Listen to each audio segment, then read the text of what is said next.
좋으신 하나님의 은혜가 여러분과 여러분의 가정에 함께 하시기를 우리 주님의 이름으로 축원드립니다.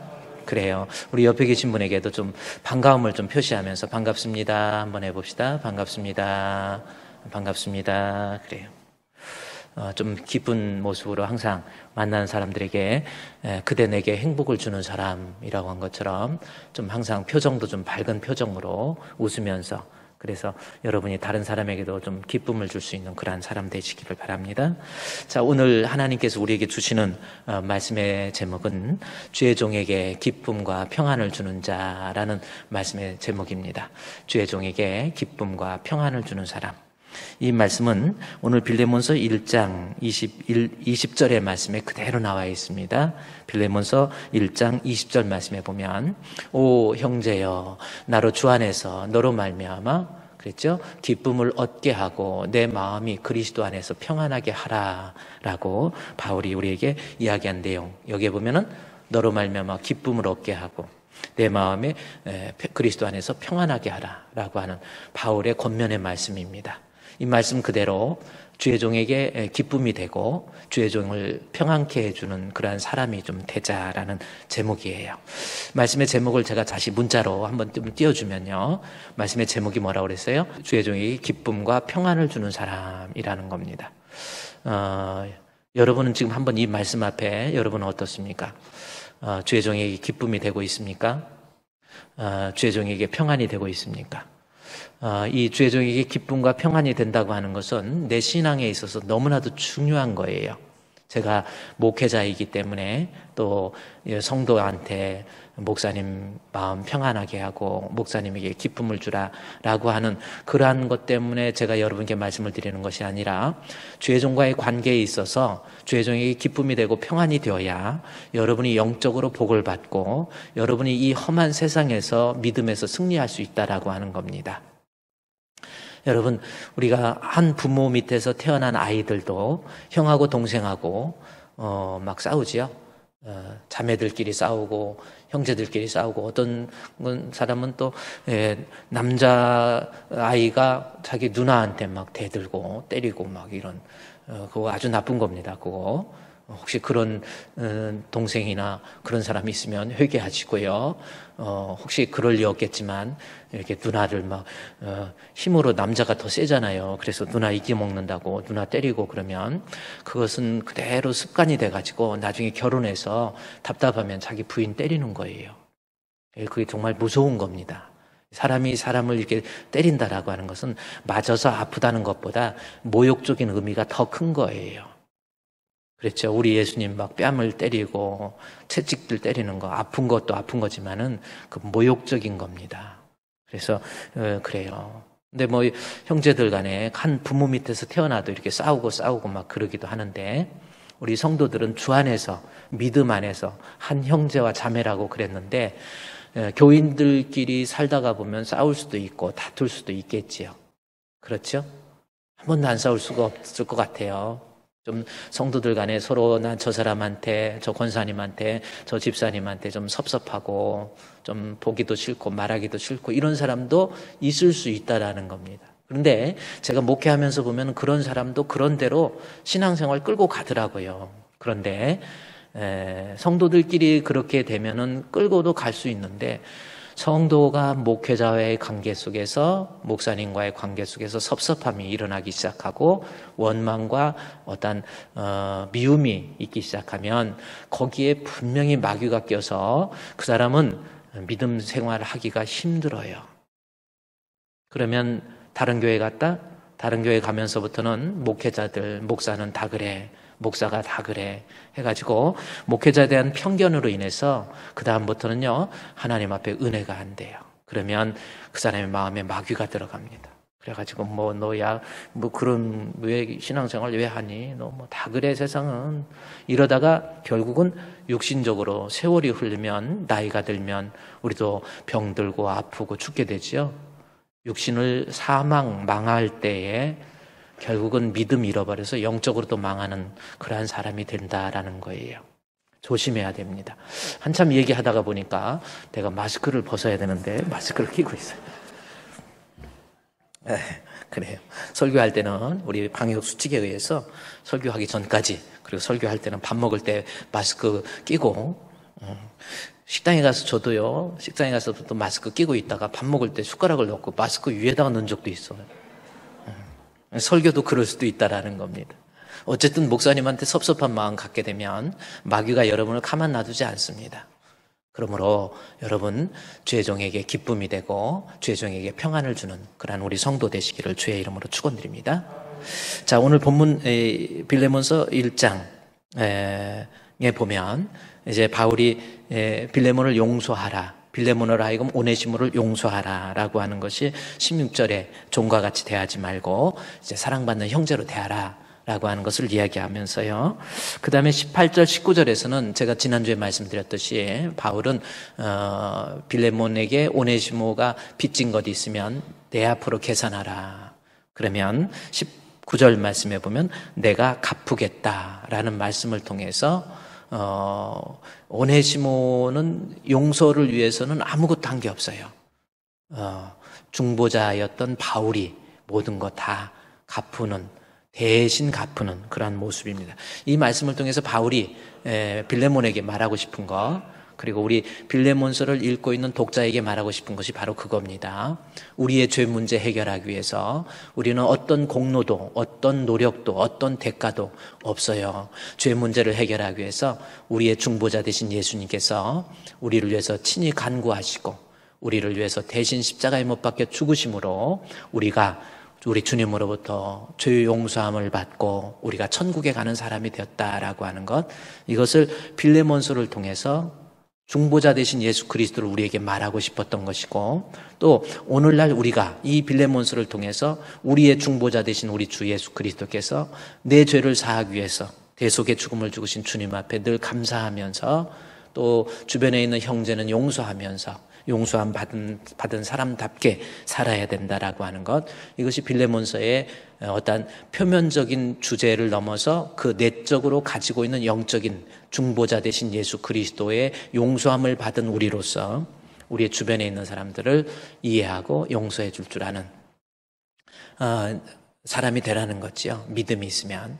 그러니까 내가 생각할 때 저 사람이 왜 또 저렇게 말을 해? 왜 저 사람 저렇게 행동을 해? 정말 기분 나빠. 기분 나쁘지요. 그러나 믿음이 있는 사람, 여러분은 또 완벽하냐는 거예요. 나 또한 주님으로부터 용서함 받은 것을 알고 조금 더 너그럽게 대하라는 겁니다. 그걸 가지고 또 막 문제 삼아서 막 격노케 하고 싸움을 만들지 말라는 거예요. 왜? 우리는 주님으로부터 더 큰 죄를, 중보자 되신 예수 그리스도의 죽음을 통해서 더 큰 죄, 허물이 용서받았다라고 하는 것, 이것을 빌레몬서를 통해서 우리에게 말하고 싶었던 내용입니다. 이어서 바울은 빌레몬서의 이제 끝 부분에 가서 이제 빌레몬서를 마감을 해 가면서 이제 또 다른 이야기를 하게 됩니다. 그것이 뭡니까? 20절 말씀에 보면 20절, 21절 말씀, 오 형제여, 나로 주 안에서 너로 말미암아 기쁨 얻게 하고 내 마음이 그리스도 안에서 평안하게 하라 라고 하는 겁니다. 이것이 바울이 이 빌레몬에게 권면하는 거예요. 주 안에서 너로 말미암아 기쁨 얻게 하고, 그렇죠? 그리스도 안에서 너 때문에 평안하게 만들어라. 이것이 빌레몬의 신앙을 위해서, 빌레몬이 영적으로 하나님 앞에 복된 사람을 계속해 유지해 가기 위해서 반드시 필요한 모습이 주의 종과의 관계 속에서 주의 종에게 기쁨이 되고 주의 종에게 평안이 되는 것, 이것이 필요했기 때문에 그렇다라는 겁니다. 그러면요, 여기 말씀을 이제 20절부터 이 말씀을 좀 더 구체적으로 좀 살펴보도록 하겠습니다. 여기서 오 형제여라는 말씀이 있죠. 이제 빌레몬서의 이제 결론 부분에 내려가면서 바울이 빌레몬에게 이제 부탁을 하는 거예요. 오 형제여라고 하는 겁니다. 그냥 빌레몬아 이렇게 안 하고 형제여, 그 앞에 오 형제여라고 하는 것, 이것은 어떤 의미냐면 조금 더 정적인 의미, 마치 엄마가 아이를 부르면서 아이를 교육할 때, 여러분은 아이 이름이 예를 들어서 최성은이라고 그러십시오. 그래 보세요. 엄마가 야 최성은 이렇게 부를 때 하고 야 아들아 혹은 야 성은아 이렇게 부르는 거하고 느낌이 틀린 거예요. 그렇죠? 어느 게 더 정적인 겁니까? 여러분 자녀들 부를 때 이름 성까지 붙여서 부릅니까? 아니죠. 사랑의 마음을 가득 담고 상대방에게 권면하는 오 형제여 라는 겁니다. 빌레몬을 이제 훈계를 하는데, 교육을 하는 데 있어서 내가 이 교육을 하지만 너를 너무도 사랑하고 너를 영적으로 너무나 아끼기 때문에, 그런 의미가 오 형제여 라는 말 속에 담겨져 있는 거예요. 주의 종의 따뜻한 마음이 느껴지지 않아요? 우리 집사님, 권사님, 또 때로는 집사님, 권사님 이름 부를 때 성을 좀 빼고 아무아무개 권사님 이렇게 부르기도 하고, 그것은 정말 주 안에서 사랑하는 그러니까 바울이 빌레몬을 너무 사랑한 거예요. 그러면서 그 사랑하는 빌레몬에게 부탁한 것이 뭐냐면, 내가 주 안에서 너 때문에, 너로 말미암아 뭘 얻게 하고 기쁨을 얻게 하고 내 마음이 그리스도 안에서 너 때문에 평안하게 하라라고 하는 것을 권면하고 있다라는 거죠. 그러면 이 권면처럼 우리 주품교회 성도들도 목사님에게 기쁨이 되고 목사님에게 평안을 안겨줄 수 있는 우리 성도님들 되시기를 주의 이름으로 축원드립니다. 근데 안 하고 싶어요? 왜 이렇게 힘이 그러십니까? 여러분의 신앙을 위해서 그런 거라니까요. 성도들끼리 좀 섭섭할 수 있어도 목회자의 관계 속에서는 그러지 말아야 여러분의 신앙을 죽을 때까지 지킨다라는 거예요. 그래서 여러분은 주의 종이 너로 말미암아, 여러분으로 말미암아 기쁨을 얻고 여러분을 통해서 평안을 얻게. 자, 그러면 오 형제여 나로 주 안에서 너로 말미암아 할 때 너라는 말 속에 여러분의 이름 한번 집어넣고, 오 형제여 나로 주 안에서 최성훈으로 말미암아 기쁨을 얻게 하고 주의 종의 마음이 그리스도 안에서 최성훈으로 말미암아 평안하게 하라.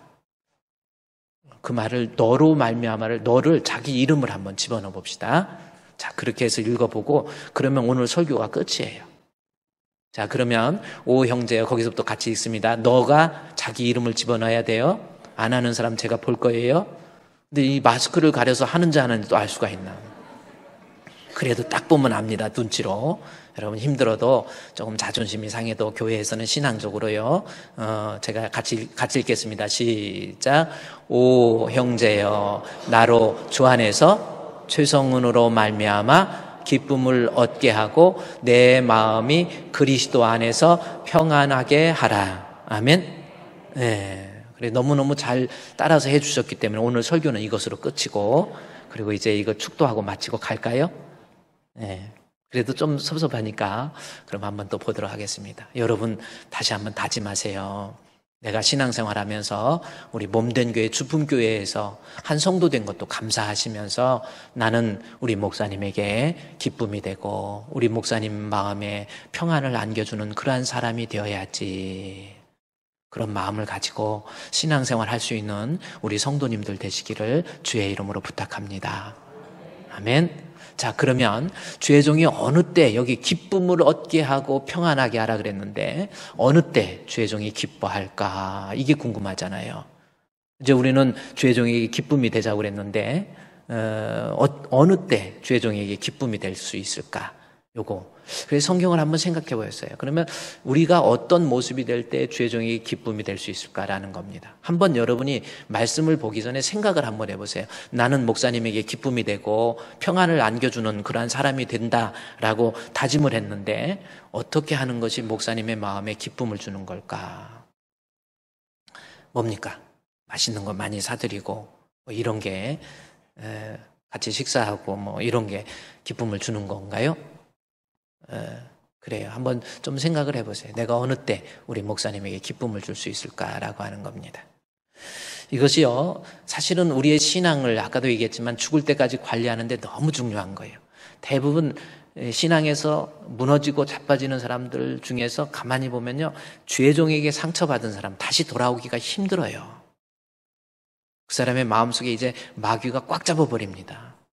그렇기 때문에 항상 기쁨이 돼야 되는데 어느 때 기뻐할까라는 겁니다. 이것을 알기 위해서 여러분이 우리 데살로니가 전서 우리 3장에 한번 가보십시오.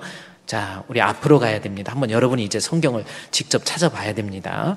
데살로니가 전서 3장에 있는 말씀. 자, 어느 때 기뻐할까? 데살로니가전서 3장 9절 말씀을 한번 보도록 하겠습니다. 데살로니가전서 3장 9절 말씀에 보니까, 자, 9절 말씀에 여러분이 이제 눈으로 한번 보면 우리 하나님 앞에서 너희로 말미암아 모든 기쁨으로 기뻐하니, 이 말씀이 있죠? 자, 3장 9절 한번 읽겠습니다. 시작. 우리 하나님 앞에서 너희로 말미암아 모든 기쁨으로 기뻐하니. 자, 이 말씀, 자, 여기까지만 보면 모든 기쁨, 그러니까 우리가 주의 종들이, 그러니까 바울, 디모데, 실라를 얘기하는 겁니다. 본문에서는 바울과 디모데가, 실라가 우리 하나님 앞에서 너로 말미암아, 너 때문에 그냥 기뻐하는 것이 아니라 모든 기쁨으로 그냥 또 한 번 기뻐하니 강조하고 있죠. 그러니까 죄의 종의 기쁨이 되는데 그것도 그냥 기쁨이 아니라 모든 기쁨이라고 표현하고 있지 않습니까? 그럼 모든 기쁨이 뭐예요? 모든 기쁨이 뭘까요? 여기에서 모든이라고 하는 거 판타카라라고 하는 거, 판타카라. 그러니까 그러니까 아주 큰 기쁨을 표현하는 거예요. 모든 기쁨은. 그러니까 너무너무 기쁜 거예요. 그 성도를 생각하면, 그 성도의 모습을 보기만 하면 그냥 기뻐서 우리 하나님 앞에서 너 때문에 그냥 너무 기쁜 거예요. 조금 더 표현한다면 아주 막 뛸 듯이 기쁜 거예요. 막 그 성도 생각할 때 모든 기쁨으로, 그것도 그냥 또 기뻐하니. 얼마나 강조합니까? 도대체 데살로니가 교회에는 어떤 모습을 가졌길래 이만큼 기뻐할 수 있을까라고 하는 거예요. 그러면 이것이 목사님이, 주의 종이 그렇게 기뻐할 수 있는 거, 어느 때 이렇게 뛸 듯이 기뻐할까라는 겁니다. 그것을 알기 위해서 오늘 이 데살로니가전서 3장 9절에 앞서서 3장 6절에 가보면 그 내용이 나와 있어요. 뭐 때문에 바울이 이렇게 기뻐할까라는 겁니다. 뭐 때문에 주의 종이 이렇게 기뻐할까라는 거예요. 그러면 보니까 지금은 디모데가 너에게로부터 와서, 이 말씀이 있죠. 그러면 여기서 지금 때를 나타내는 부사가 나와요. 이것은 중요한 의미를 포함하고 있을 때 성경 기록자들이 때를, 그때가 어느 때다, 이것은 그 배경을 이해하라라고 하는 그런 의미가 됐지요. 그러면 여기서 지금은 언제입니까? 그러면 여기서 지금이라고 하는 거, 지금 데살로니가 전서잖아요. 데살로니가 전서를 쓸 때 데살로니가 전서를 바울이 기록한 거거든요. 그러면 바울이 지금 이 데살로니가 전서를 쓸 때가 어느 때인가라고 하는 겁니다. 그러면 이 때는 언제냐면 사도행전 16장에서 빌립보에서 바울이 복음을 전도하다가 사도행전 17장에 가보면은 데살로니가에 가서 복음을 전합니다. 그리고 데살로니가에서 복음을 전하는데 그때 깡패들이, 불량한 사람들을 모아가지고 깡패들이 바울을 죽이려고 달라들어요. 그래서 바울이 데살로니가에서 할 수 없이 이 베레아로 내려가게 됩니다. 그래서 베레아로 갔다가 거기까지 쫓아와서 이들이 괴롭히니까 아데노로 갑니다. 아덴에서 복음을 전도하는데 거기에 온갖 우상들이 다 있었어요. 거기에서 복음을 강력하게 선포하다가 그다음에 사도행전 이제 17장 이제 18장에 가서는 이제는 고린도라고 하는 지역으로 내려가요. 고린도에서 바울이 복음을 전하게 됩니다. 이것이 사도행전 18장에 나와 있어요. 고린도에서 복음을 전하고 있다가 바울이 데살로니가 교회가 생각난 거예요. 왜 생각나냐면 사도행전 17장에 보면 데살로니가에서 바울이 복음을 전도한 내용이 3주밖에 복음을 전도하지 못했거든요. 근데 이때가 언제냐면 2차 선교 여행, 다시 말해서 바울의 2차 선교는 AD 50년에서 52년으로 보면 됩니다. 그러니까 지금 여기 본문에 나와 있는 3장 6절의 지금은 언제냐면 시기적으로 AD 50년에서 52년 사이에 바울이 고린도에 있을 때 데살로니가 교회의 형편이 좀 궁금했던 거예요. 왜냐하면 3주간만 말씀을 전했기 때문에 이게 복음이 제대로 떨어져 있었을까? 데살로니가 교회 성도들의 신앙과 믿음은 어떤 상태일까? 이게 궁금해가지고 같이 있던 동역자 디모데로 하여금, 야 디모데야, 가서 데살로니가 교회에 가서 형편 좀 살펴봐 달라, 이렇게 이야기를 하는 거예요. 디모데가 일단 바울이 고린도와 함께 있다가, 고린도에서 함께 있다가, 그래서 데살로니가 교회에 가봅니다. 가서 3주밖에 말씀의 교육을 받지 못했던 이 데살로니가 교회, 엄청난 핍박과 환란이 있었던 이 데살로니가 교회가 어떤가 해서 교회를 가봤더니 디모데가 깜짝 놀라는 거예요. 깜짝 놀라고 와서 바울에게 고백을 하는 겁니다. 보고를 하는 거예요. 그 보고를 듣고 바울이 쓴 책이 바로 데살로니가 전서입니다. 50년, 51년 정도 됐지요? 그때 디모데로부터 데살로니가 교회의 형편을 듣고 쓴 거예요. 그러니까 고린도에 있을 때 데살로니가 교회의 형편을 들었다라고 하는 것은 약 1년 6개월 정도, 데살로니가 교회가 설립된 다음에 1년 6개월 정도가 지난 거예요. 지나고 나서 데살로니가 교회의 형편이 어떤가 하고 디모데로부터 듣고 보니까 디모데가 와서 하는 말이 저겁니다. 지금은 디모데가 너에게로부터 와서, 이제 됐죠? 와서 데살로니가 교회의 형편을 보고 이야기를 해주는 거예요. 바울 선생님, 제가 디모데 제가 이 데살로니가 교회에 가보고 저는 깜짝 놀랐습니다. 그래, 뭐 때문에? 그랬더니 가보니까 그 오늘 본문에 나온 것처럼 믿음과 사랑의 기쁜 소식을 전해준 거예요. 말도 마세요. 가보니까 하나님 말씀을 들은 지는 얼마 안 됐는데 데살로니가 교회 성도들의 믿음이 얼마나 아름다운 믿음이 됐는지, 그리고 그들이 성도 간에 서로 이해하고 다투지 않고 서로 용서하고 서로 사랑하는 그 소식을 바울에게 전한 거예요. 또 하나는 뭐냐면 너희가 항상 우리를 잘 생각했다. 요 세 가지를 전해준 겁니다. 그러니까 보십시오. 디모데가 데살로니가 교회를 가서 싹 살펴보고 데살로니가 교회의 믿음, 아름다운 믿음, 그 다음에 성도 간의 아름다운 사랑, 그 다음에 주의 종에 대해서 서로 비방하고 원망하고 미워하는 것이 아니라 주의 종에 대해서 잘 긍정적인 마인드를 가지고 잘 생각한 거예요. 여러분, 누가 뭐라고 그러면 목회자가 이거 이랬네, 목사가 그랬네 가지고 부정적으로 생각하는 사람이 있어요. 늘 안 좋게. 매사를 어떤 일이 딱 터지면 목사가 다 그래 하면서 목사라고도 안 해요. 그리고 같이 밥 한번 먹고 목사라고 그러고 좀 뭐라고 좀 충고하면 독사라고 그러고 해서 막 안 좋게 얘기를 하는 거예요. 오해 그런 오해가 없는 거예요. 목사님으로 입장에서는 막 속 터지죠. 정말 억울하고 답답하죠. 데살로니가 교회는 다른 사람들이 이때 주의 종 바울에 대해서 그 사람 뭐 사도도 아니야. 그 사람 뭐 지가 뭔데 우리를 충고해. 막 이랬는데도 주의 종에 대해서 잘 생각한 거예요. 지금 이 세 가지입니다. 그럴 때 이 소식을 듣고 믿음과 사랑과 주의 종에 대해서 잘 생각하는 거, 긍정의 마인드를 가지고 있는 것을 듣고 너무 기뻐서 데살로니가전서 3장 9절을 이야기한 거예요. 저걸 보고 우리 하나님 앞에서 너희 데살로니가 교회의 형편을 들어보니까 너 때문에 내가 너무너무 기쁘고 모든 기쁨으로 기뻐한다. 이것이 데살로니가 3장의 내용입니다. 그러면 이제 3장 다시 6절에 가서 데살로니가 교회의 어떤 모습 때문에 기뻐하는지, 우리가 주의 종에게 기쁨이 되자고 그랬잖아요. 그러면 바울이 이렇게 뛸 듯이 기뻐하는 내용, 그 첫 번째가 이 6절 나온 것처럼 디모데가 너에게로부터 와서 너의 믿음, 아름다운 믿음, 이거 보고 너무나도 기뻐했다라고 하는 겁니다. 그 믿음이 얼마나 좋은지 바울이 복음을 선교할 때, 복음을 선포할 때 너무너무 힘들었거든요.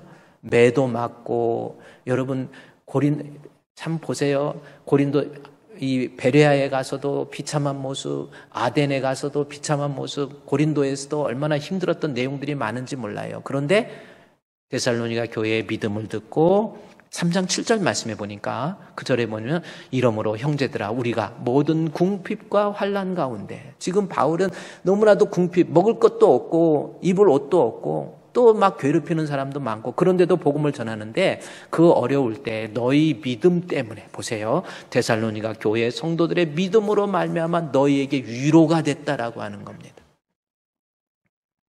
그 위로의 내용을 다시 9절 8절 말씀해 보니까 그러므로 너희가 그 믿음이 주 안에서 굳건하게 세워진 거예요. 결국 무슨 뜻이에요? 바울이 기뻐한 거 뭐예요? 디모데를 통해서 그들의 믿음이 굳건하게 세워지고 아름다운 믿음이 되니까 지금 바울이 목회하면서 고린도에서 너무 힘들지만 너희들의 믿음의 그 기쁜 소식을 듣고 내가 너무도 기쁘고 행복하고 심지어 나중에 뭐냐, 이제는 좀 살겠어. 그 심정 이해가 갑니까? 성도들이 믿음이 굳건하게 세워지고 아름다운 믿음으로 점점 자라나게 되면 이제 좀 살 것 같아. 정말 행복한 것을 거기서 느낄 수 있다라는 거죠. 주의 종이 뭐 맛있는 거 먹고 어디 그런다고 기쁘는 게 아니에요. 여러분의 믿음이 정말 아름다운 믿음. 그럴 때 목회자에게 큰 기쁨이 되고 이제 좀 살겠어. 목회의 보람을 느끼고 행복을 느끼는 거예요.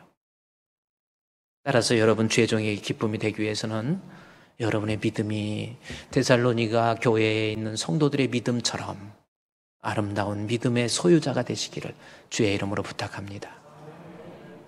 여러분의 믿음은 어떻습니까? 한번 생각해 보세요. 돈을 벌기 위해서 목회합니까? 아니잖아요. 무슨 명예를 얻기 위해서 목회합니까? 아니에요. 우리 성도들 말씀으로 잘 양육해서 믿음의 사람 만들어서 정말 하나님 앞에 갔을 때 천국 가는 사람 되게 하는 것, 이것이 목회자에게 가장 큰 보람이고 행복이라는 거예요. 이해가 되십니까? 그러면 데살로니가 교회의 성도들의 믿음이 도대체 어떤 믿음이기에 그렇게 바울이 디모데를 통해서 그 소식을 듣고 행복해하고 기뻐했는가라는 것 좀 살펴봐야 됩니다.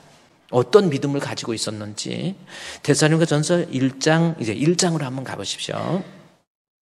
1장 7절, 8절 말씀에 보면 데살로니가 교회의 성도들의 믿음 때문에 위로를 받고 믿음 때문에 기뻐했는데 그들의 믿음의 특징을 보니까 1장 7절에 그러므로 너희가 마케도니아와 아가야에 있는 모든 믿는 자의 본이 되었다, 이 말씀이 나옵니다.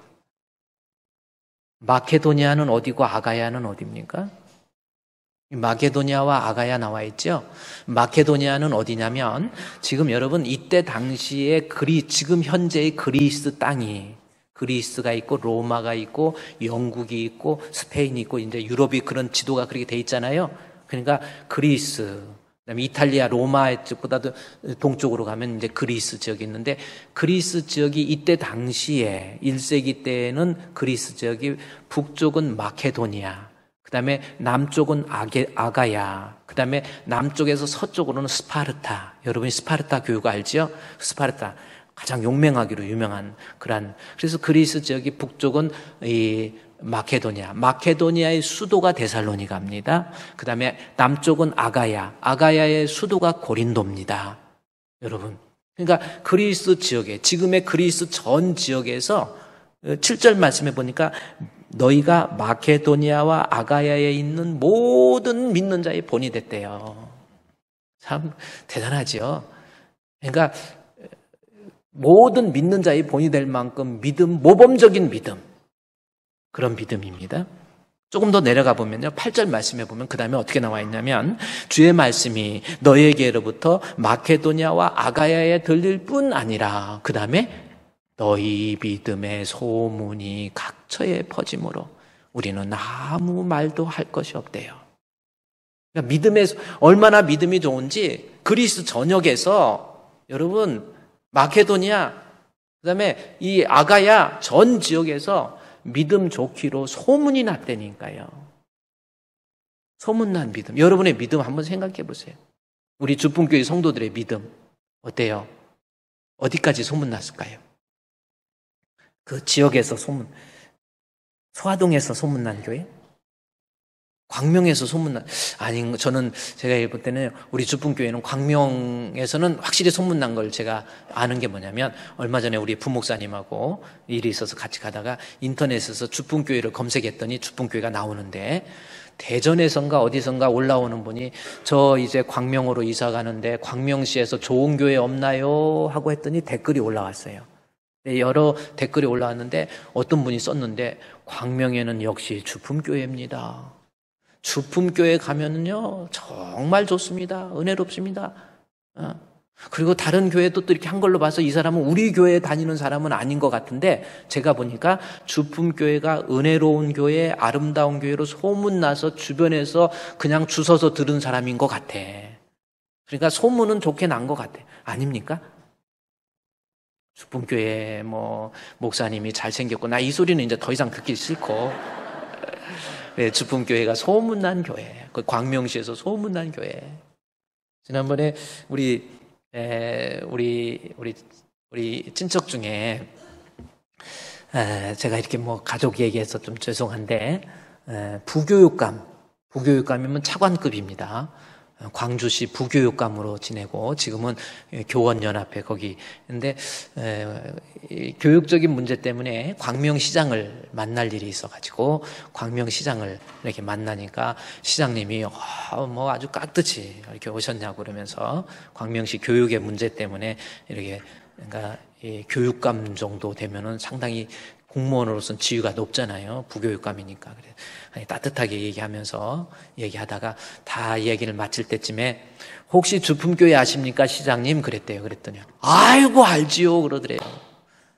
우리 박승원 시장님이 아이고 주품교회 알지요. 최성훈 목사님 계십니다 거기. 그렇게 알더래요. 그래서 그 사람이 내 사촌입니다 그랬대요. 그랬더니 그러냐고. 그러면서 그래서 그 교육감 된 우리 친척이 전화가 와가지고 나 갔는데 시장님이 최성훈 목사님 다 알고 있다고 그래서 그랬대요. 최성훈 목사님 어떻게 아세요? 그랬더니 잘 알지요. 어떻게 이렇게 잘하냐고 그랬더니 우리 딸 이름이 성은입니다 그러더래요. 딸 이름이 성은이라서 그래서 최성훈을 잘한다고. 아마 그래요. 어쨌든 좋은 소문이 우리 주품교회는 난 줄로 믿습니다.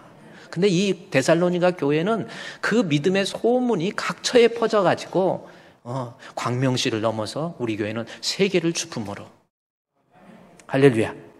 네. 그렇죠. 여러분 세계를 주품으로. 이거 다 잊어버렸어요. 세계를 주품으로 하면 세계를 주품으로.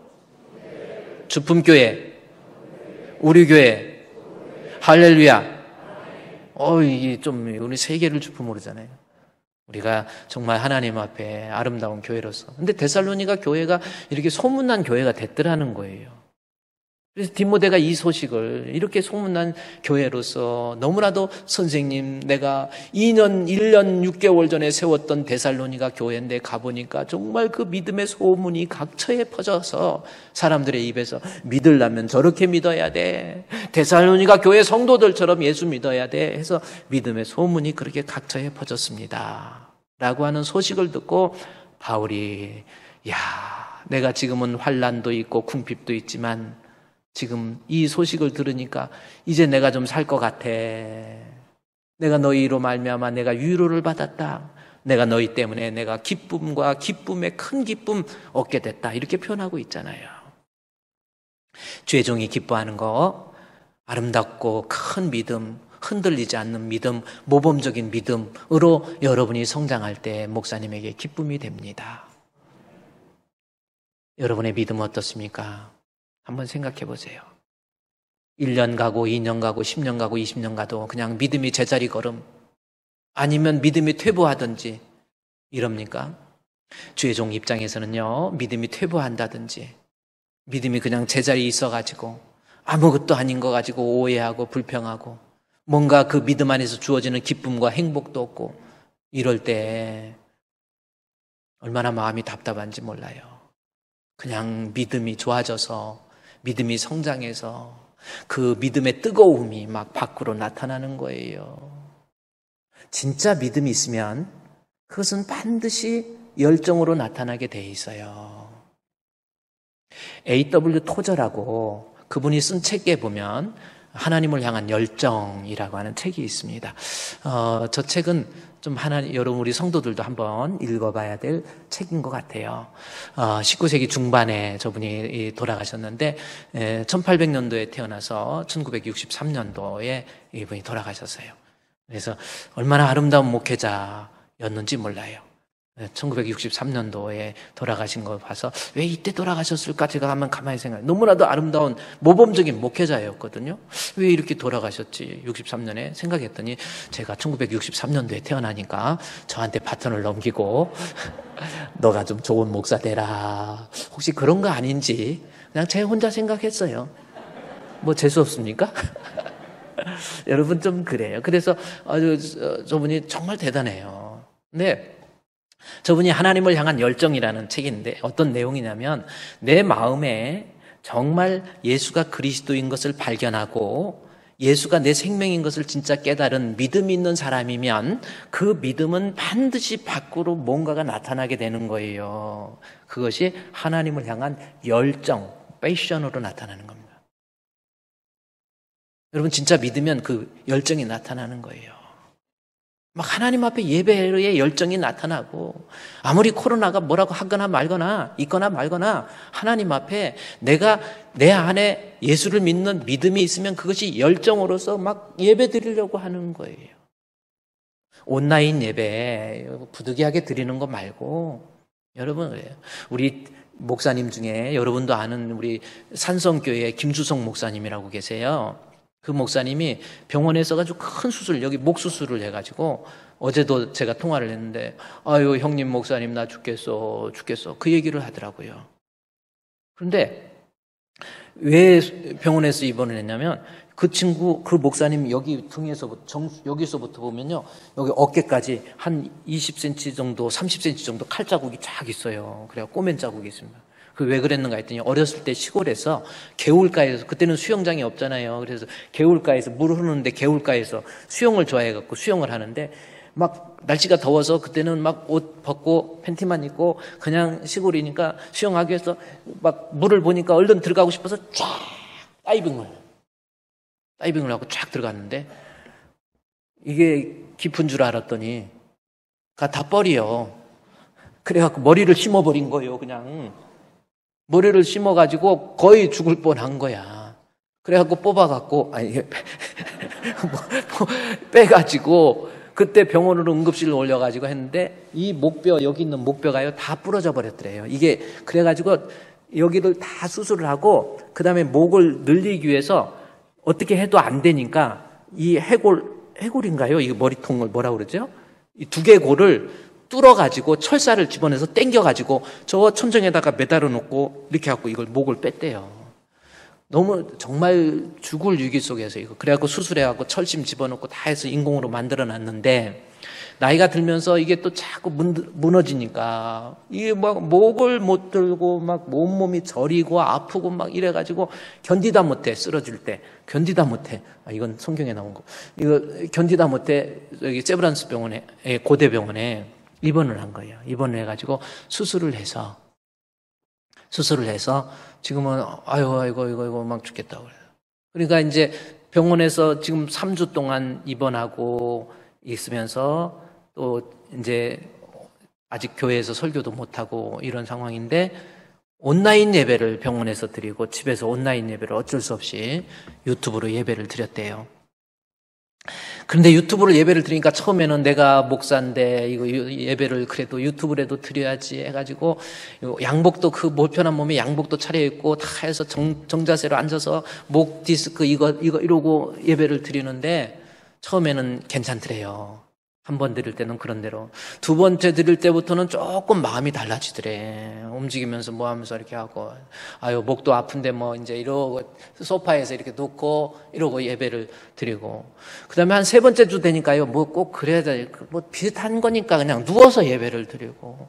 그냥 누워서 예배 드리다가 이제 조금 더 이제 이 목이 또, 이 디스크가 있으니까 다리가 또 허벅지가 땡기더래. 그래서 누워서 다리를 또 이렇게 꼬고, 이렇게.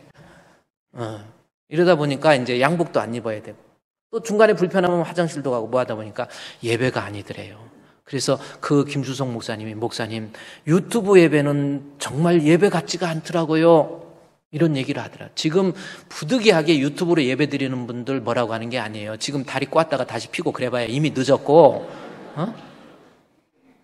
예배요. 하나님 앞에 내가 주님을 향한 믿음이 있으면 열정으로 나타나는 거예요. 하나님 앞에 막 예배 힘들어도 어려워도 바빠도 피곤해도 심야기도 같은 때도 막 힘들어도 막 밥도 못 먹고 와서 하나님 앞에 예배드리고 너무나도 피곤해가지고 어떤 사람은 막 서둘러서 밥 먹고 심야기도 9시에 참석하다 보니까 이제 밥 먹고 오니까 목사님 보니까 좋더래요. 좋은데 그날따라 설교가 왜 이렇게 은혜로운지 아멘 아멘. 그럴지언정 나와서 졸아요. 근데 어떤 사람은 어차피 지금 가봐야 뭐 늦고 어차피 지금 가요. 뭐 이런 분도 계시고. 여러분 그래요. 내가 A.W. 토저 하나님을 향한 열정 그 책 읽어보십시오. 내가 하나님 앞에 신앙이 들어가고 믿음이 있으면 주의 막 예배드리고 찬양도 그냥 찬양이 아니에요. 막 내 안에 신앙이 있으면 찬양 송축해 내 영혼아 내 영혼아 거룩하신 이름 이전에 없었던 노래로 나 주님을 찬양해. 막 찬양하고 싶은 거예요. 이게 믿음이 정말 내 믿음이 이게 소문난 믿음이 되고 살아난 믿음이 되면 그것이 열정으로 나타난다니까요. 여러분 어때요? 막 예배드리고 찬양하고 싶고 막 나중에 성경 읽고 은혜 받고 깨닫고 막 말씀 듣고 막 들을 때도 막 목사님 설교 유튜브로 한두 번 듣는 게 아니에요. 유튜브로 계속 일주일에 여러분 목사님 유튜브로 일주일에 2-3번 듣는 사람들도 있어요. 근데 어떤 사람은 어쩌다 한 번 듣고 싫어요 이거 눌러가지고 또 재수없게 만들고 그러지. 이거 누르지 마요. 그렇게 밉습니까? 그러지 말고 구독 누르세요. 구독 눌러서 설교 듣고 막 그게 열정이라니까요. 주님을 향한 열정이 하나님 앞에 예배, 하나님 앞에 찬송, 하나님 앞에 막 말씀을 사모하고 막 그런 걸로 이게 나타나게 돼 있는 거예요. 어떻게 신앙이 있다 그러면서 맹맹해가지고 이게 무슨 신앙이에요? 우리 주님 앞에 데살로니가 교회 성도들은요 그 핍박과 환난 속에서도 소문난 믿음을 보십시오. 하나님 앞에 어떻게든지 예배하려고 그러고 어떻게든지 찬양하려고 그러고 어떻게든지 말씀을 자꾸 듣다 보니까 꿈에도 주님이 나타난다니까요. 여러분 꿈에 주님 나타난 적 있습니까? 맨날 원수 같은 도둑놈들만 나타나고 그러는 거 말고 꿈결에도 저는 잘 때 기도할 때요. 하나님 오늘도 꿈결에라도 주님을 만날 수 있는 은혜를 내려주시옵소서. 꿈에라도 주님을 막 나타나가지고 막 어떤 때는 꿈에 주님 나타나고 하나님 말씀 듣고 은혜 받고 막 그 체험을 막 꿈에 체험한다니까요. 그래갖고 아침에 일어나가지고 너무 행복해가지고 주여 지난 밤 내 꿈에 배었으니 그 꿈 이루어 주옵소서. 밤과 아침에 계시를 보여주사 항상 은혜를 주옵소서. 나의 놀라운 꿈 정녕 남이 끼는 장차 큰 은혜 받을 편이 나의 놀라운 꿈 그 놀라운 꿈 청령 남이 끼는 주님 얼굴을 배우리라. 꿈에라도 이게 열정이 진짜 아까 A.W. 토저가 얘기한 것처럼 꿈결에라도 주님 좀 나타나고 뭐 이런 게 있어야지. 어떻게 예수 믿는다고 해서 한 번도 뭐 꿈도 개꿈만 끼고 다니고 말이야. 이거 목사님 이런 꿈을 꿨는데요. 이 사람 만나야 돼요, 말아야 돼요. 이사 날짜 이때 가라고 꿈에 그건 개꿈이고요, 무당꿈이에요. 여러분, 내가 하나님 앞에 진짜 소문난 믿음은요, 분명히 눈으로 나타나요. 믿음이라는 것은 눈으로 볼 수도 없고 손으로 만질 수도 없는 관념론적 개념이지만, 그러나 진짜 믿음으로 말미암아 그리스도께서 우리 안에 계시면 그것이 열정으로 기도도 해도 하나님 앞에 주여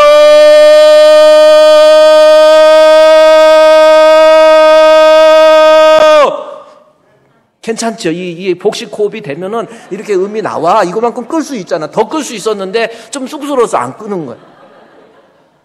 심야 기도도 나오시는 거예요. 억지로 시켜서가 아니라요. 제발 좀 나오셔서, 그래, 남편 힘들고 고생하고 그러는데, 그래, 남편은 그렇다 하더라도 아내가 나와서, 옛날에 그랬죠. 남편이 교회 안 나오니까 남편 구두 가지고 가방에다 넣어 갖고 와갖고 하나님이 구두 주인 좀 나오게 해달라고 기도했더니 응답이 안 오더래.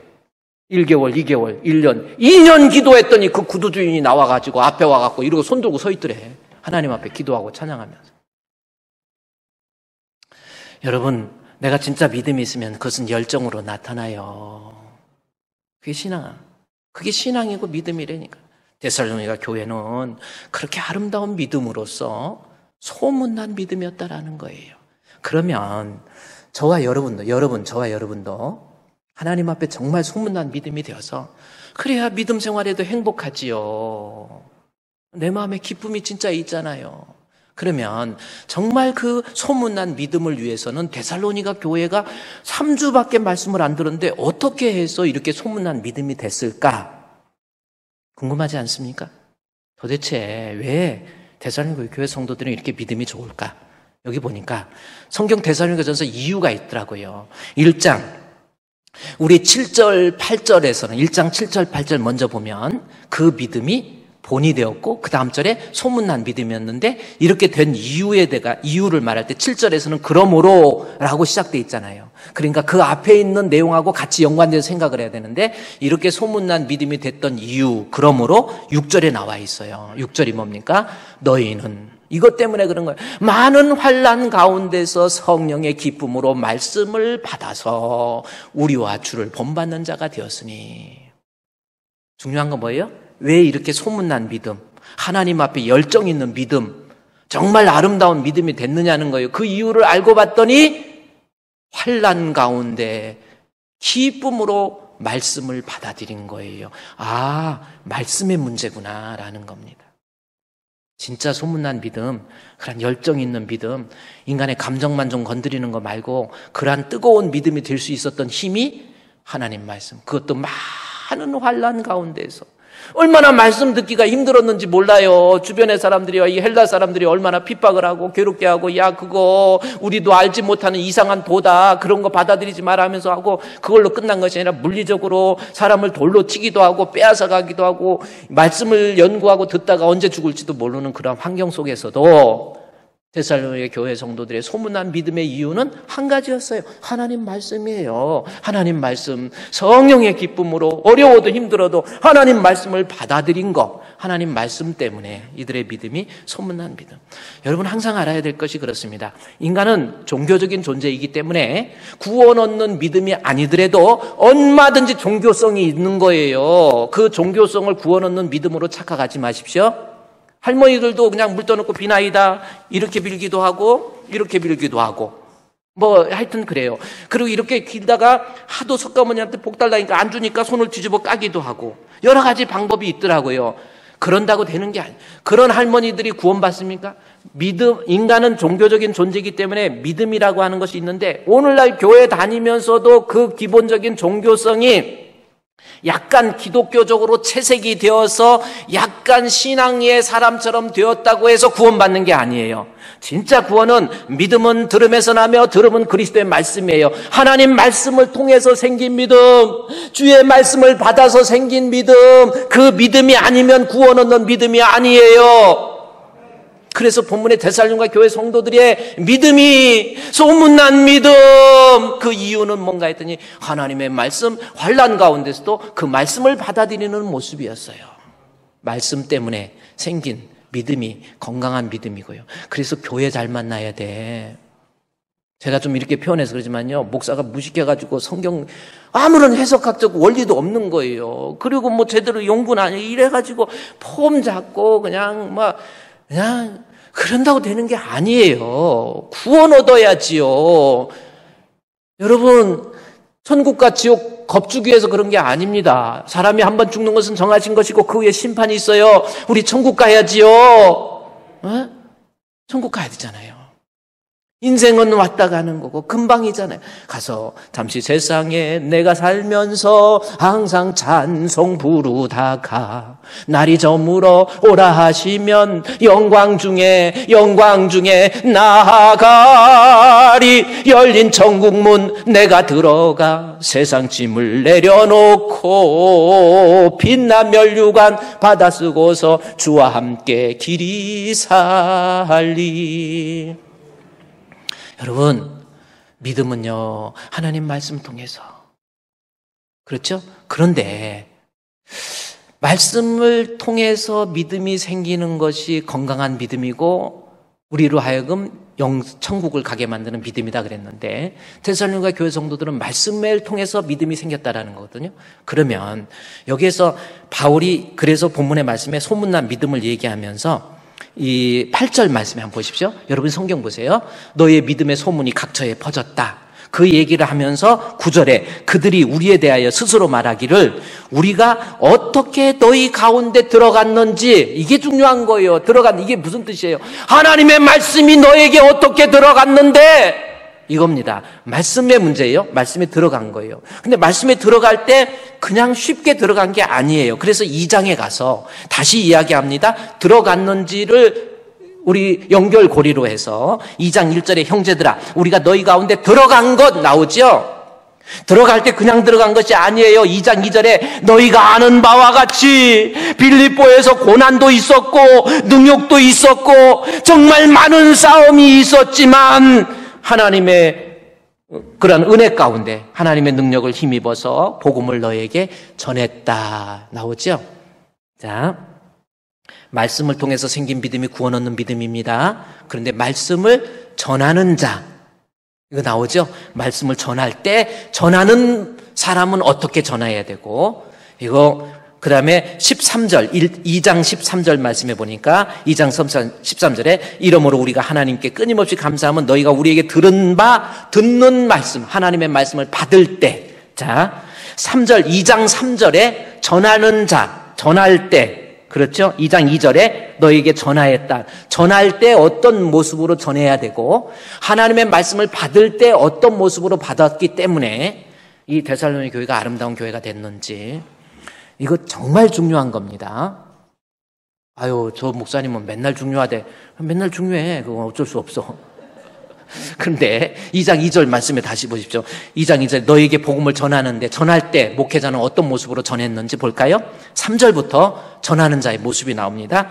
우리의 권면은, 자 이제 권해서 말씀을 전하는 건데, 우리의 권면은 간사함이나 부정함에서 난 것이 아니요 속임수로 하는 것도 아니다. 이건 얼마나 중요합니까? 간사한 게 뭐예요? 사람 마음 비유나 사가지고 이렇게 가지고 막 목사님이 알랑방가라고 그냥 가지고 막 집사님, 권사님 예수 믿으세요. 이거 잘하는 거 아니에요. 목사님이 간사한 마음이나 부정이 뭔지 아세요? 안 좋은 마음으로 이겁니다. 부정이 뭐예요? 성도들의 마음이나 뺏으려고 속이는 거예요. 그 뭐예요? 부정은 뭐예요? 그러니까 하나님 말씀이라는 것은요, 여러분 제가 솔직한 마음으로 설교를 준비하면서 목회자에게 다가오는 위협 중에, 시험 중에 하나가 있어요. 그게 뭔지 아세요? 말씀을 설교하다가 여기에다가 조금만 더하거나 빼면, 혹은 거짓말 조금만, 속임수만 조금만 더하면 하나님 말씀 듣는 성도들 꼼짝 못해요. 막 은혜 받아요. 그 부정이라는 게 뭐예요? 이 말씀을 이용해서 자기의 사사로운 이익을 취하는 겁니다. 이단들 보십시오. 이만희 같은 사람 보세요. 문선명이 같은 사람 보세요. 하나님 말씀 왜곡해가지고 수많은 돈 뜯어내잖아요, 성도들한테. 그게 부정한 거예요. 성도의 영원 구원이 목적이 아니라니까요. 그 사람 이용해가지고 집안에 있는 재산 다 뜯어내고 자기들 이거 막 예쁜 딸 다 갖다 바치고 정신 다 나갔죠. 그 왜 그런지 아세요? 말씀은 그래요. 하나님 말씀을 왜곡해서 딱 전하면 깜빡해갖고 넘어가는 거예요. 여러분은 안 넘어갈 것 같습니까? 넘어간다니까요. 여러분, 이게 뭐예요? 부정함과 부정함, 말씀을 통해서 성도 이용해갖고 돈을 뜯어낸다든지, 여자를 뺏어간다든지, 자기의 명예를 막 드러낸다든지, AW 터져 이 얘기 나왔는데, 목회자는 쇼를 하면 안 돼요. 예배인가 쇼인가 막 성도들 궁중심리 이용해갖고 막 들어가가지고 막 목사 어떤 막 하면 지나가기만 해도 아멘하고 막 욕해도 아멘하는 사람도 있어. 18 계자녀 하는데도 막 욕을 해. 그래도 아멘 하는 것도 이게 뭡니까? 이게 지금 말씀을 가지고 부정한 마음을 가지고 자기의 인기를 영합하고 세속과 타협하고 세상 것 빼앗고, 이게 데살로니가전서 2장 3절에 나와 있는 바울의 권면. 우리는 간사함이나 사람 비유 맞추거나 부정한 것, 속임수 아니라는 거예요. 이것은 뭐예요? 목회자는 그래서는 안 돼요. 그냥 하나님 말씀 가라는 데까지 가고 서라는 데까지 쓰고. 제가 그랬죠. 해석하기 어려운 것이 있어요. 해석하기 어려운 것이 있으면 해석할 수 없으면 그대로 놔둬야지. 왜 거기에다 사감을 집어넣습니까? 성도 죽이는 거예요. 말씀 전하는 사람, 간사함이나 부정함이나 속임수로 그렇게 전해서 자기가 얻어내는 게 세상적이고 육신적인 거 얻어내고요. 그 다음에 또 보십시오. 바울은 나는 속임수로 한 것이 아니라고 그랬죠. 4절에 어떻게 전해야 돼요? 오직 하나님께 옳게 여기심을 입어 복음을 위탁받았으니 말씀 전하는 자는 우리가 이와 같이 말하면 사람을 기쁘게 하려고 하지 마시고 하나님 편에 서서 하나님을 기쁘게 해드리는 목회자가 되라는 거예요. 이게 무슨 뜻입니까? 말씀 전하는 자가 사람 비유 맞춰가지고 그래요. 목사님이 여러분 잘못된 길로 가도 집사님 괜찮아요, 권사님 괜찮아요, 중고 한마디도 못하고, 여러분 그게 잘하는 게 아니에요. 사람 비유 맞추려고 하지 말고 하나님 기쁘게 하고, 우리 마음 하나님 보시고 하나님 기쁘게 해야지. 말씀 전하는 목회자는 하나님 편에 서서, 아까 또 A.W. 토저 얘기를 했는데, 이 A.W. 토저가 그 하나님을 향한 열정이라고 하는 그 서문에 보면 어떤 내용이 나와 있냐면요, A.W. 토저에 대해서 평가를 하는 내용이 나와 있어요. 근데 이 사람은 어떤 사람인가에 대해서 우리 20세기 중반까지 활동했던 대단하신 분인데, 대단한 목회자이고 대단한 선지자다 표현하는데, 뭘로 표현하면 이 A.W. 토저는 성도들을 보면서 성도들의 타락과 곁길로 가는 것을 보면서 성도들과 결코 타협하지 아니하고 그들과 함께 인기 영합주의에 놀지 아니하고, 자, 목사가 인기를 얻으려고 그 곁길로 가고 딴 길로 가던 낸도 그들과 타협하고 인기 얻으려고 그런 것이 아니라, A.W. 토저는 타협이나 인기 영합이 아닌 하나님 편에 서서 하나님의 말씀을 다 듣고, 하나님 말씀 이거 듣고 저 사람 마음 아플 거야, 저 사람 괴로울 거야, 그거 저거 안 따지는 거예요. 하나님 말씀을 그대로 전하는 것, 하나님을 기쁘게 하는 목회자. 말씀 전하는 목회자에게 너무나 중요한, 단 말씀 전하는 목회자가 그 말씀을 전할 때 타협하거나 인기 영합하지 말고, 그 다음에 7절 말씀에 보면은 뭐라고 나왔냐면, 7절 말씀에 유모가 자기 자녀를 기름과 같이 하라는 거예요. 유모가 자기 자녀 기른다고 할 때 유모가 기르는 것은 뭐죠? 유모에게 제일 중요한 건 뭐예요? 젖을 아이에게 먹이는 것이 제일 중요하지요. 아니에요? 여러분, 아기가 한 5개월, 6개월 됐는데 엄마가 아기한테 주는 것 중에서 제일 중요한 게 뭡니까? 모르겠어요? 아기 6개월 된 아기한테, 너 있잖아, 너 이번에 내가 너를 위해서 이번에 차를 벤츠를 하나 샀으니까 너 좀 준비하고 기다리고 있어. 아기한테 그게 뭔 도움이에요? 아니야, 너 이번에 내가 너 이번에 아주 또 밍크 뭐라고 그럴까요? 나이키 신발 내가 사줄 테니까 너 기다려. 아니, 아기한테 제일 필요한 건 뭐예요? 젖을 먹이는 거예요. 이 젖 얘기하는데, 나는 어렸을 때 엄마가 나 안고 아파가지고 젖을 못 먹어가지고 우리 누님이 나 업고 다니면서 아줌마 우리 애기 젖 좀 줘야 하고, 동네 웬만한 아줌마들 젖은 다 먹어본 거예요. 그래가지고 나중에 목사 된 다음에 시골에 내려갔더니 막 아줌마들이 하얀 고무신 3,000원짜리 신고 파란 고무신 신고 이러고 하더니 내 젖 먹고 껐어 막 이러고 나타나는 조수 부인들이 너무 많이 나타나는 거예요. 그래가지고 나중에 알고 봤더니 우리 엄마가 네 어렸을 때 젖 없을 때 저 아줌마도 젖 먹고 저 아줌마 젖 먹고 저 아줌마 다 얘기해. 그래서 우리 둘째 형이 나보고 너는 동네 잡젖 먹어가지고 얼굴이 약간 필리핀 같이 생긴 이유가 있어 그러는 거. 참 그런. 엄마가 아기한테 제일 줘야 되는 것은 젖이에요. 제가 한 가지 또 예를 들어서 여러분 생각해 보세요. 한번 제가 일전에 얘기를 했는데, 의사가 있어요. 어떤 의사가 있는데 1번, 2번, 3번, 4번이 있는데 원래는 3번까지 했는데 제가 4번까지 얘기할게요. 어떤 의사가 가장 좋은지. 첫 번째 의사, 인물이요 장동건 같이 잘생겼어. 장동건보다 더 누가 요즘엔 잘생겼습니까? 아니 저 빼고 누가 잘생겼어요? 그 인물이 너무 잘생긴 거야. 막 키도 딱 크고 근데 인물이 너무 잘생겼는데 이 사람은 수술만 하면 그 사람 죽어가는 거야. 그 의사 1번. 두 번째 의사. 인물은 좀 그러는데 얼마나 친절한지 몰라요. 막 친절해갖고 아유 오셨습니까? 오세요. 아이고 이것은요 이래서 그러고 이것을 막 답답하지 않게 다 해설돼. 너무너무 친절해요. 나갈 때는 아이고 안녕히 가세요. 2번 의사야. 3번 의사. 얼굴도 너무 못생겼어. 막 어떻게 옷 입는 것도 막 좀 빨아입지 빨지도 않고 막 하는데 친절하지도 않고 뭐 물어보면 대답도 안 해. 근데 수술만 하면 살아 사람이. 3번이야. 그래서 일부 예배 때 제가 원우 의사 전화하니까 말을 안 하더라고. 그래서 4번을 얘기해서 4번은 뭐냐면 기왕이면 인물도 잘생기고 좀 친절하기도 하고 수술만 하면 살아나는 의사 4번. 어느 의사가 제일 좋아요?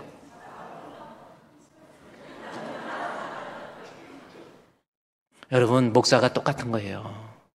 목사님 좀 부족해도 그래요. 목사님은요 하나님 말씀 유모가 자식을 먹이는 것 같이 하나님 말씀 최선을 다해서 말씀 한 편 준비하기 위해서 읽어야 될 책이 얼마나 많은지 아십니까?